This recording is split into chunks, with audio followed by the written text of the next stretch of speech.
primeiro contato. Foi ele quem primeiro se dirigiu a mim. Pegou-me nas mãos e convidou-me a sentar-me junto dele, frente a frente. Bem-vindo. Esperava-te. A mim? Se não te conheço. Eu a ti, sim. Mas, isso não interessa agora. Estou. Onde estou? Como cheguei aqui? Isso tão pouco interessa agora. Sabê-lo-ás mais à frente. E tu quem és? Chama-me Isaías. E ainda que tu não te recordes agora, conhecemo-nos desde há muito, muito tempo. E que relação existe entre ti e mim? Considera-me teu irmão mais velho. Não me lembro de te ter alguma vez conhecido. Isso não importa agora. Aproveita o tempo para perguntar coisas importantes. Não tinhas perguntas? Perguntas? Que perguntas? Agora não te lembras? Essas questões profundas que tens desde há muito tempo e para as quais não encontraste resposta. E tu como sabes isso? Já te disse que te conheço. Conheço muito bem o teu íntimo, pelo que, pergunta sem receio. Aqui, és completamente livre. Sinto-me desconcertado. Este lugar é tão maravilhoso. Sinto-me tão bem aqui. É tão diferente do mundo normal. Sinto-me em paz, tão cheio de... Não sei como exprimi-lo. Tão cheio de amor. É que, não sei, porque nunca me tinha sentido assim na minha vida. É tudo tão maravilhoso. É normal. É a tua primeira vez, a tua primeira viagem consciente aqui, nesta vida. Mas, por favor, aproveitemos o tempo. Põe cá fora as tuas perguntas mais profundas. Não sei por onde começar. Muitas vezes sinto-me vazio, só incompreendido. Por que me acontece isso? É normal e acontece a muita gente. É porque viveis num mundo com muita falta de amor, de costas voltadas uns para os outros. E é verdade que se pode estar sozinho no mundo, ainda que haja muita gente à sua volta, porque o sentimento de solidão resulta de não se sentir amado, de não se sentir compreendido. A maioria das pessoas do vosso mundo habituou-se a viver assim, sem sentir, em solidão interior, em ausência de amor verdadeiro. Acreditais que estáis sós, porque ainda não tomastes consciência de que todos sois irmãos, que partilhais um mesmo destino e que precisais uns dos outros para o alcançar. E qual é esse destino comum que temos de alcançar? A felicidade verdadeira, que só é possível alcançar através da evolução no amor. O amor é a única coisa que pode encher o vazio interior. Há alguma coisa que te inquiete especialmente? A questão fundamental, que me atormenta constantemente é por que existo e para quê? Para que nasci? Vim fazer alguma coisa? Porque não sei o que vim fazer. Vieste evoluir. Que queres dizer com evoluir? Evoluir em quê? Chama evolução ao processo de transformação do egoísmo em amor. Evoluir significa aprender a amar. Falas-me de evolução no amor. Porém, não é amor o que vejo no mundo. Porque há sofrimento. Porque vivemos num mundo que tem tantas contradições, desde o mais sublime ao mais atroz e destrutivo. O ódio, as guerras, a fome, a miséria, o sofrimento. Não consigo entender que sentido tem isto tudo. Tem algum sentido, ou anda em busca dele e não o tem? Sim, tem um sentido, evoluir. Todas essas calamidades de que falas têm uma mesma origem, a ausência de amor, chamemos-lhe egoísmo. Da mesma forma que a soma do egoísmo de cada pessoa pode tornar o mundo num autêntico inferno, como acontece na atualidade, quando esse egoísmo se transformar em amor, a soma do amor de cada pessoa transformará o mundo num paraíso. Depende da vossa vontade converterdes interiormente o egoísmo em amor e se conseguirdes a mudança interior, então o exterior, o que vos rodeia, o mundo inteiro, mudará como consequência lógica disso. O mundo físico em que habitais existe para vos ajudar a experimentar esse processo de transformação. É como a argila para a criança que quer aprender a mudar. Continuo sem perceber. Evolução para quê? Até onde? Que sentido tem todo esse esforço se, no fim de contas, tudo isso termina com a morte? A evolução de cada ser para uma maior capacidade de amar, sentir e saber, para maiores níveis de felicidade, não termina nunca, caso contrário não faria sentido.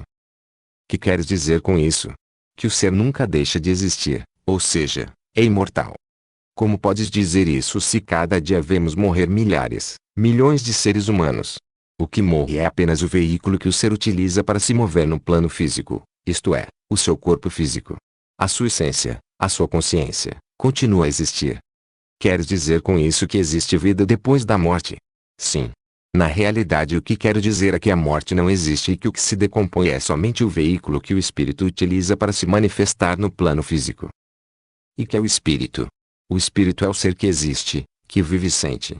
É no espírito que reside a vontade e a consciência individuais, que jamais são destruídas. Tu és um espírito. Todos vós, humanos, sois espíritos, só que ligados a um corpo material durante alguns períodos a que chamaremos encarnações.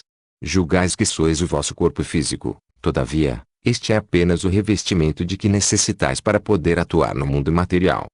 Deixa ver se entendi bem. Então queres dizer que o espírito, ou seja, nós, pode existir de forma independente do corpo? Sim, e isso é o que acontece depois da morte. O espírito separa-se completamente do corpo físico e continua a existir, a viver. E não pode morrer o espírito. Não, o espírito é imortal. Pode evoluir, melhorar ou parar na evolução, mas jamais ser destruído. Sim, mas que provas temos de que exista vida depois da morte do corpo? Porque, que eu saiba, ninguém voltou para contar. Perdoa que te contradiga, mas essa afirmação não está totalmente correta. Existem milhares de testemunhos de pessoas que estiveram clinicamente mortas e que foram reanimadas. Muitas delas recordam-se de ter vivido certas experiências, bastante fortes e reais, para eles, durante esse período de tempo em que estiveram fisicamente mortas. E essas vivências que contam, não podem ser produto de uma alucinação em virtude do estado crítico em que se encontravam. Pois, então deve ser uma alucinação coletiva em que todos combinaram alucinar o mesmo, porque todas essas pessoas contam a mesma história. Bom, eu às vezes interrogo-me se a minha própria existência não poderá ser uma ilusão. Para se sofrer de ilusões é preciso existir. Há uma máxima de um pensador do vosso mundo que diz: penso, logo existo. Eu acrescentaria: sinto, logo existo. Podes duvidar da existência dos outros, porque não é uma experiência própria. Mas, daquilo que o próprio experimenta, não pode duvidar, pois a existência própria é vivida e experimentada por si mesmo. Aquele que viveu e sentiu essa experiência, não restam dúvidas de que foi real. E qual é essa suposta história comum que contam? A separação do corpo físico e a visão do próprio corpo do exterior. A sensação de viajar através de um túnel escuro, no final do qual se deparam com uma luz intensa. O encontro com familiares ou amigos anteriormente falecidos. Um diálogo com um ser luminoso. A visão retrospectiva da própria vida. Até experimentar o regresso ao corpo, acompanhada de uma posterior mudança de valores e de um novo entendimento do fenômeno da morte. São pessoas que perdem o medo de morrer, porque já verificaram que a vida continua e que o que vem depois é muito melhor do que aquilo que deixam. Bom, creio que são impressões que não deixam de ser subjetivas. Analisados isoladamente e de forma superficial, é muito fácil desacreditar estes testemunhos.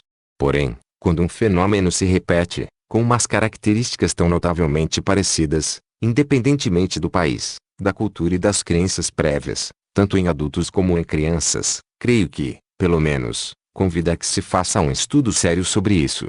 Existem investigadores muito sérios e reconhecidos no vosso mundo que se dedicaram a estudar criteriosamente as experiências próximas da morte e a recolher os testemunhos dessas pessoas, tal como o psiquiatra e filósofo norte-americano Raymond Moody ou o médico pediatra e investigador em neurologia Melvin Morse, que trabalhou com crianças que tiveram esse tipo de experiências, entre muitos outros. Aconselho-te a que leias os seus livros Vida Depois da Vida e Mais Perto da Luz. Ainda assim, parece-me um suporte pouco consistente, quase acidental, para utilizar como prova da existência de vida depois da morte. Proporcionalmente, existem poucos casos de morte clínica e reanimação em relação aos que morrem e não regressam. Existem muitos mais testemunhos, precisamente de pessoas moribundas que estão em processo de separação definitiva do corpo, a que chamais morte, e que, durante esse processo, muitas delas afirmam ver e conversar com os seus entes queridos já falecidos ou com outros seres luminosos que as preparam para a transição para o outro lado. Em quase todas as famílias, alguém recorda um testemunho com estas características, ocorrido com algum familiar já falecido. Porém, normalmente, julga-se que esteja com alucinações. Novamente, parece acontecer que, quando se aproxima a morte, todo mundo se põe de acordo em alucinar a mesma coisa em todas as partes do mundo. Também tem havido muitos estudiosos, como a prestigiada psiquiatra Elizabeth Kubler-Ross, que se dedicaram a estudar a sério este tema. Convido-te a que leias o seu livro A Morte, um Amanhecer. Contudo, todos estes são casos de pessoas que, ainda que tenham estado próximas da morte, estão fisicamente vivas. Também existem os testemunhos de pessoas que contactaram com entes não encarnados, mais frequentemente com entes queridos falecidos recentemente, que se despedem deles em sonhos muito vívidos ou em aparições junto do leito. Também este é um caso bastante frequente, apesar de menos estudado pelos investigadores. Ainda assim, julgo que deveria haver provas mais sólidas, não limitadas apenas ao curto intervalo entre a vida e a morte. Existem médiuns, pessoas sensíveis, que têm um contato mais frequente e constante com o mundo espiritual. Isso, ainda me parece mais difícil de acreditar. Não acredites nisso a priori, mas estuda-o, analisa as mensagens recebidas, porque pela qualidade da mensagem conhecerás o autor. E como se pode saber se não estamos perante uma fraude, isto é, que o presumível médium não finge ser um defunto quando não passa dele mesmo? A fraude é sempre possível. Mas, do mesmo modo que algumas pessoas falsificam dinheiro, não quer dizer que todo o dinheiro que anda em circulação seja falso. Também, porque algumas pessoas fingem ser médiums, não quer dizer que todos os médiums sejam impostores ou oportunistas. A melhor garantia contra a fraude é que o médium seja uma pessoa honesta na sua vida cotidiana e não utilize as suas faculdades em benefício próprio. Há muitas mais pessoas com algum tipo de mediunidade inata do que as que pensais e esta manifesta-se logo na infância. Porém, devido à oposição e incompreensão que geralmente recebem de quem as rodeia, tendem a reprimi-la e, os poucos que conseguem desenvolvê-la convenientemente e empregá-la para o bem comum, fazem-no discretamente, para não serem objeto de troço e descrédito que os prejudiquem na sua vida cotidiana. E por que umas pessoas são médiums e outras não? De que depende isso? Depende do programa evolutivo de cada espírito. É uma circunstância, a de ser médium, que se conhece e se escolhe antes de encarnar e, quando utilizada corretamente, serve ao possuidor dessa faculdade para avançar mais rapidamente na sua evolução, através da ajuda que presta a outras pessoas. Está muito relacionado com os atos que o espírito realizou em outras vidas. Queres dizer então, que o espírito existe antes de nascer e que já viveu outras vidas? Assim é. E na atual vida física, as circunstâncias e provas que o espírito encontra estão estreitamente relacionadas com as decisões que tomou em outras vidas físicas passadas e no período de vida entre encarnações não ligado a um corpo físico. E que provas temos de que existam vidas anteriores? Quero dizer, de que exista vida antes do nascimento. Existem os testemunhos de pessoas que têm recordações de vidas passadas, que podem ser espontâneos, sobretudo em crianças, ou induzidos através da hipnose regressiva. Há bastante bibliografia a esse respeito. Relativamente a recordações de crianças, recomendo-te que leias o trabalho de Ian Stevenson, um médico psiquiatra canadiano, que se dedica ao estudo dos presumidos casos de reencarnação naquelas crianças pequenas que se recordam de uma vida anterior. Atualmente já leva estudados mais de 2.500 casos de possível reencarnação em todo o mundo.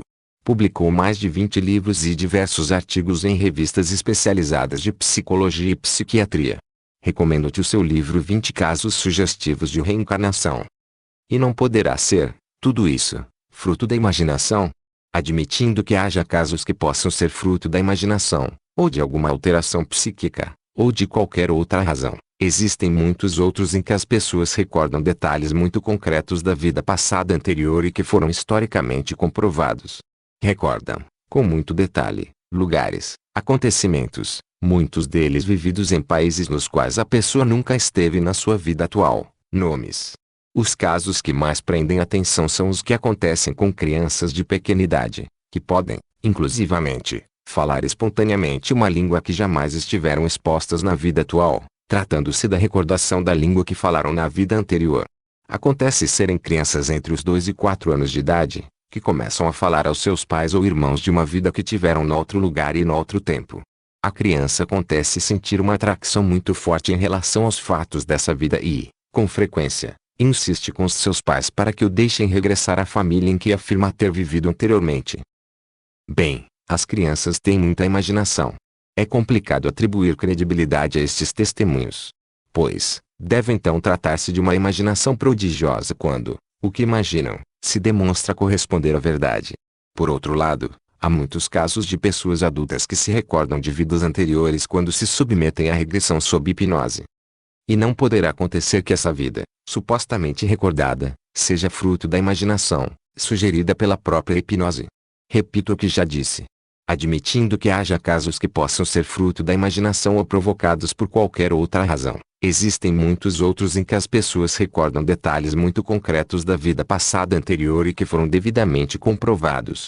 Também merece atenção o fato de muitas pessoas, contrariando as suas crenças religiosas que não admitem a existência da reencarnação, quando se submetem à hipnose regressiva recordem acontecimentos de vidas anteriores. Mas, tudo isso requer um estudo sério e exaustivo para se poder separar o que pode não passar de sugestão do que é uma possível recordação de outra vida.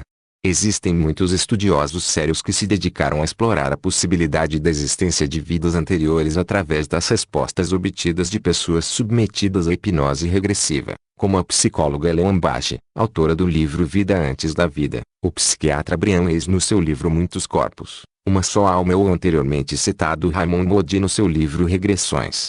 Todos eles exploraram as respostas às perguntas acerca das suas possíveis vidas antes do nascimento, realizadas sob hipnose a milhares de pessoas, reconheceram uma série de elementos comuns nestas experiências e chegaram a conclusões semelhantes. E quais são essas conclusões?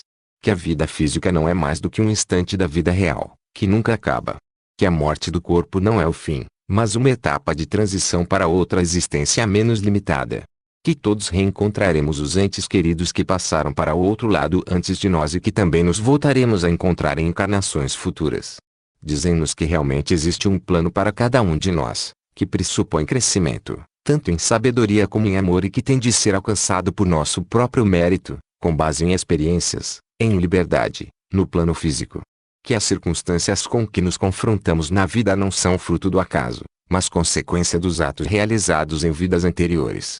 Que, antes de nascer, já conhecemos as provas a que nos vamos sujeitar na vida e que nos preparamos de modo consciencioso para as tentar superar com êxito. Não entendo como podemos tirar essas conclusões do que se terá vivido em outras vidas físicas, se nessas vidas temos a mesma consciência que temos nesta, ou seja, estamos tão inconscientes da existência de vidas passadas como estamos nesta. Porque muitos deles, não só recordam detalhes de vidas passadas, como, ao mesmo tempo, recordam o motivo pelo qual tiveram de passar por certas vidas e provas. Isto é, também se recordam do que lhes aconteceu nos períodos entre vidas físicas, nos quais não estavam encarnados. Há investigadores que se dedicaram a investigar especificamente essas recordações dos períodos entre encarnações, como o psicólogo Michael Newton. O Dr. Newton especializou-se em induzir estados hipnóticos muito profundos nos quais as pessoas recordam o espaço entre uma vida e outra e as decisões que conduziram a encarnar precisamente em determinado tempo, em determinada família e sob determinadas circunstâncias. Recomendo-te os seus livros Viagem das Almas e Destino das Almas. E que tipo de provas ou circunstâncias são essas a que teremos de nos sujeitar em cada vida e por quê? Muitas dessas provas consistem em experimentarmos em nós mesmos aquilo que fizemos aos outros, em nos confrontarmos com as consequências das situações que nós próprios provocamos, para que tomemos consciência do sofrimento ou da felicidade que estas ações tiveram sobre os outros. As provas são as mais variadas, mas em geral, são provas que têm como intenção o desprendimento do egoísmo e crescimento no amor. E é necessário morrer ou viver uma experiência de proximidade da morte para se tomar consciência que se é um espírito e não o seu corpo. Não. De fato todos vós tendes a capacidade de vos separardes temporariamente do vosso corpo e assim sucede, de forma inconsciente, numa fase do sono. Porém, há pessoas que são capazes de provocar esta separação de forma consciente através de certas técnicas de relaxação.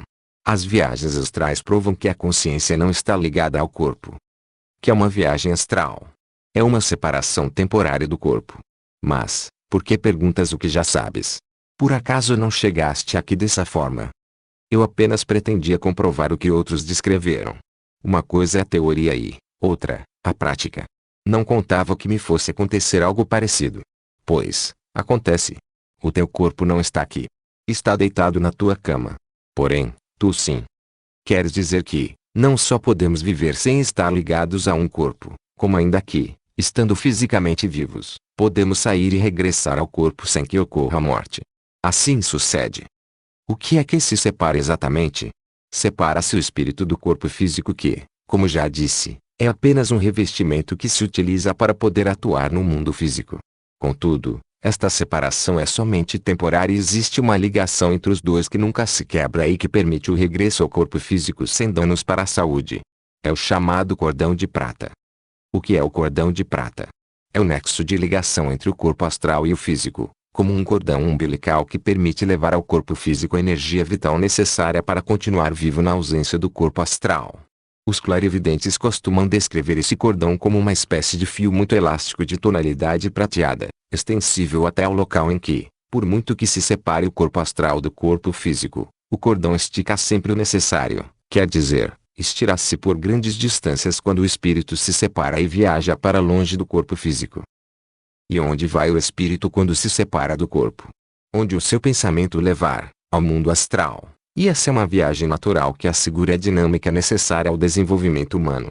Essas visitas noturnas proporcionam à pessoa energia e experiências que a ajudarão mais tarde na sua vida física, posto que ali é assistido por entidades espirituais mais avançadas que aconselham e guiam. Se quiseres saber algo mais, aconselho-te que leias o livro Projeção Astral de Oliver Fox. Corpo astral? Mundo astral? Entidades espirituais? Ufa! Espera um pouco. Isto avança demasiado rápido para mim. Bom, eu só tento responder ao que me perguntas. Mas, como vamos saltando de umas coisas para outras, não aprofundamos nada. Se concordas, o que podemos agora fazer é ficarmos por aqui, de momento, porque já são horas de regressares ao corpo. Agora já tens alguns assuntos sobre que investigar por tua conta e refletir. Procura os livros que te recomendei e tenta lê-los. Servir-te-ão como prova de que tudo isto que viveste não é uma partida da tua mente, mas realidade autêntica. Não sei se me lembrarei de tudo. Não te preocupes. Se te esforçares, recordarás o que precises para os encontrares. Registra as novas perguntas que te forem surgindo nessa altura para as colocares nas próximas ocasiões em que nos virmos, se é que desejes que nos continuemos a ver. Quando nos voltaremos a ver? Depende de ti. De quereres continuar a aprofundar os temas que, de forma superficial, começamos a abordar ou se preferes ficar por aqui mesmo. À medida que vamos falando vão-me surgindo mais perguntas, a respeito da evolução, da imortalidade do espírito e essas coisas. Guarda-as para a próxima ocasião. O que podemos fazer é ir abordando as perguntas por temas ainda que, como verás, é quase impossível aprofundar um aspecto sem necessariamente ter de entrar no outro tema. Também as respostas sugerem outras questões que requerem mais explicações. Porém, tens de compreender que, de momento, mantenho uma postura de cepticismo a respeito de tudo o que contas. Compreendo. Sei que a tua procura de respostas é sincera e que estás receptivo para ouvir, caso contrário eu não estaria aqui. Apercebo-me de que escutaste com atenção e que precisas de tempo para meditar naquilo de que falamos. Isso basta-me. Até a próxima, irmão. Adeus, Isaías. E, quase sem me dar tempo para me despedir, senti um puxão forte. E com a mesma velocidade com que tinha saído catapultado para fora, senti-me como que atirado em queda livre à velocidade do raio, até me precipitar sobre o meu corpo. O regresso ao corpo foi custoso. Que contraste com a leveza de estar fora do corpo, com a doce e calma vibração que senti naquele lugar de sonho. Senti frio. Senti-me enjoado, com vontade de vomitar e pesado, como se vestisse um fato de chumbo que pesasse 100 quilos. De início não me podia mexer, nem podia falar. Foi então quando comecei a tomar consciência do que se tinha passado. Estava em choque. Chorei de emoção. Aquela tinha sido a experiência mais extraordinária da minha vida. Durante os meses seguintes tentei voltar à normalidade. Porém, por muito que tentasse, não conseguia ver as coisas da mesma forma. Quase tudo me parecia banal. As preocupações cotidianas, o trabalho. Muitas vezes ficava ausente, sem ouvir, sem ver o que se passava à minha volta, a pensar naquela experiência. Dava-me vontade de contar às pessoas, à família, a algum amigo.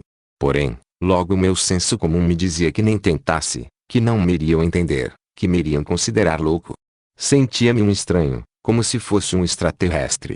Perguntava-me quantas pessoas teriam experimentado aquilo. Com o tempo começaram a surgir dúvidas. E se tudo não tivesse passado de uma alucinação, fruto da minha imaginação? Para tentar fazer-lhes frente lembrei-me de algo que Isaías me tinha dito: procura os livros que te recomendei e lê-os. Servir-te-ão de prova de que tudo o que viveste não foi uma alucinação da tua mente. Pus-me à procura dos livros pela internet. Não me lembrava dos nomes e títulos, mas de palavras e nomes que recordava da nossa conversa. Pus no Google reencarnação, vidas passadas, vida depois da morte e começaram a surgir os nomes de autores e títulos e reconheci entre eles os que Isaías tinha mencionado. Estudei-os minuciosamente, confirmando ponto por ponto o que ele me tinha dito. Se aquilo tinha sido uma alucinação, na realidade, mostrava-se muito acertada. Desejei voltar a ver Isaías. Saudades do seu olhar doce que tanto me reconfortara. De voltar a sentir-me em paz. Os livros tinham me ajudado a perceber que havia outras pessoas à procura de respostas para as mesmas questões com que eu me debatia, que eles, por seu lado, já tinham iniciado o caminho para a obtenção das respostas. Porém, também me iam suscitando muitas outras perguntas, as quais fui anotando numa agenda e ia revendo mentalmente de vez em quando para se recordar, caso voltasse a ter a oportunidade de reencontrar Isaías. Ainda que me custasse reconhecê-lo, precisava que Isaías me continuasse a explicar, dissipando dúvidas, porque aquele ancião jovem tinha conseguido pela primeira vez que as respostas de alguém me tivessem atingido tão profundamente.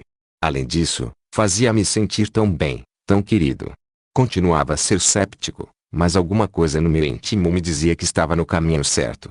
Assim, reiniciei os exercícios de relaxação com a esperança de voltar a contactar com Isaías. E voltei a sair do corpo. Desta vez não precisei de tanto esforço. Em apenas 5 sessões estava fora. Voltei a experimentar as mesmas sensações, a mesma viagem. E ali estava ele, à minha espera de novo, com um sorriso no rosto e o mesmo olhar enternecedor da primeira vez.